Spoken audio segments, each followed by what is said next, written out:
Well, I have a very broad view of street art, and I include things that are commissioned and uncommissioned, and different forms of graffiti practice. So the things that are more kind of in the writing side of graffiti, and the more pictorial things, paste ups, and also like small mini sculptures, little interventions in the public domain. So yeah, a lot of different stuff. From the city's point of view,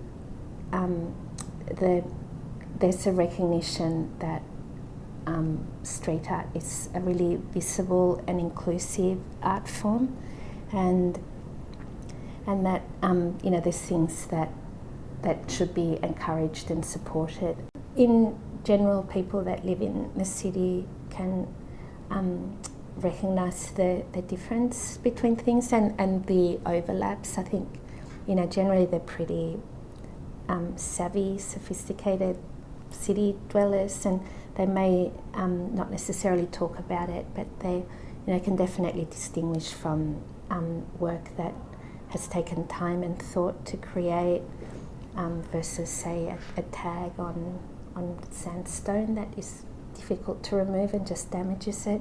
But reasons vary. Some of them are to encourage, like to give emerging artists a public platform to show their work and to encourage good quality art, have really good examples around that inspire younger artists.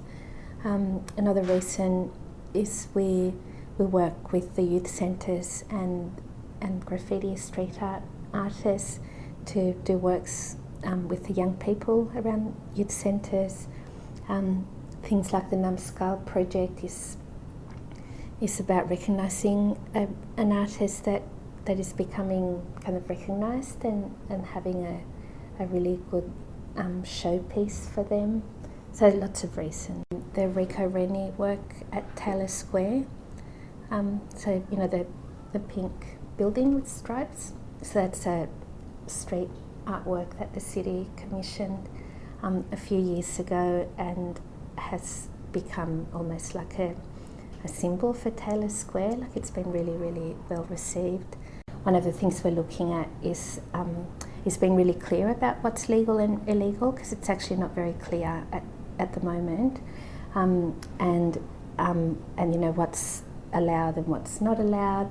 And while the city still removes illegal, unwanted graffiti and tagging, there's a whole lot of stuff that is legal and allowed, and so we're sort of trying to clarify those distinctions.